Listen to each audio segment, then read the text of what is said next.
नमस्ते स्टूडेंट्स। आज हम धर्म सुधार आंदोलन पार्ट 2 में मार्टिन लूथर और धर्म सुधार आंदोलन में उनके योगदान पर चर्चा करेंगे।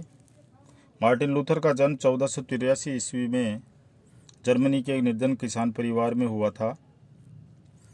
कानून की शिक्षा छोड़ उन्होंने धर्म सुधार का अध्ययन किया और विटनबर्ग विश्वविद्यालय में धर्मशास्त्र के प्रोफेसर नियुक्त हुए। 1511 ईस्वी में रोम की यात्रा की और पोप का नैतिक पतन देख करके उन्हें गहरी निराशा हाथ लगी। 1517 ईस्वी में, जैसा कि हमने पहले डिस्कस किया था, पोप के प्रतिनिधि टेडजल द्वारा सेंट पीटर्स गिरजाघर के निर्माण हेतु क्षमा पत्र बेचने की पोप की आज्ञा ने लूथर को कैथोलिक चर्च का विरोधी बना दिया। लूथर ने इसका विरोध किया और कहा कि यह धर्म के मूल सिद्धांतों की अवहेलना है। मार्टिन लूथर का विचार था कि पाप प्रायश्चित से नष्ट होता है और प्रायश्चित मन का विषय है। चर्च के कर्मकांडों से उसका कोई संबंध नहीं है। 31 अक्टूबर 1517 ईस्वी को उसने अपना प्रसिद्ध विरोध पत्र, जिसे कि 95 थीसिस या 95 प्रसंग कहा जाता है, विटनबर्ग के कैसल गिरजाघर पर लटका दिया। इन 95 कथनों में उसने चर्च द्वारा सभी उपायों से धन एकत्रित करने की आलोचना की। प्रारंभ में 95 थीसिस लैटिन भाषा में लिखा गया था, किंतु बाद में उसका जर्मन भाषा में अनुवाद किया गया। 1519 ईस्वी में लिप्जिंग में एक खुले वाद विवाद में लूथर ने मनुष्य और ईश्वर के बीच पोप की सहायता को निरर्थक बताया। यह चर्च का और पोप का खुला विद्रोह था। इस बीच उसने यानी कि मार्टिन लूथर ने 3 पंपलेट या लघु पुस्तिकाएं प्रकाशित की।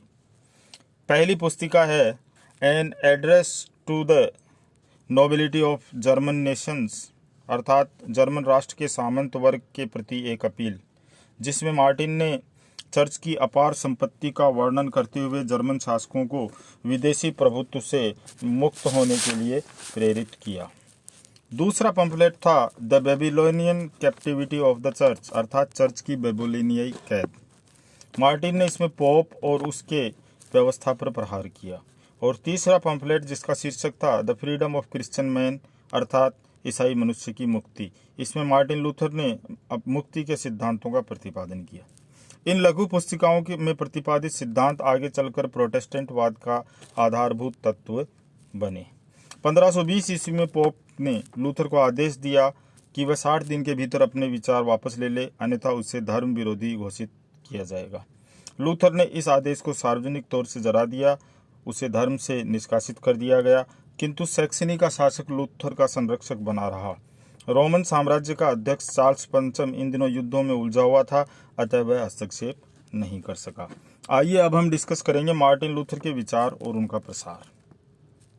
सबसे पहले लूथर ने ईसा और बाइबल की सत्ता को स्वीकारा, किंतु पोप और चर्च की दिव्यता और निरंकुशता को नकार दिया। फिर चर्च द्वारा निर्धारित कर्मकांडों के स्थान पर मार्टिन लूथर ने ईश्वर में आस्था को मुक्ति का साधन बताया। सप्त संस्कारों में से केवल 3 नामकरण, प्रायश्चित और प्रसाद को ही माना। मार्टिन लूथर ने चर्च के चमत्कारों में अविश्वास व्यक्त किया और उसका विचार था कि किसी भी व्यक्ति को न्याय के ऊपर नहीं होना चाहिए। रोम के चर्च के प्रभुत्व का अंत करके राष्ट्रीय चर्च की शक्ति को सबल बनाने का उसने विचार प्रस्तुत किया। उसका विचार था धर्म ग्रंथ सबके लिए हैं और सब उनका ज्ञान प्राप्त कर सकते हैं।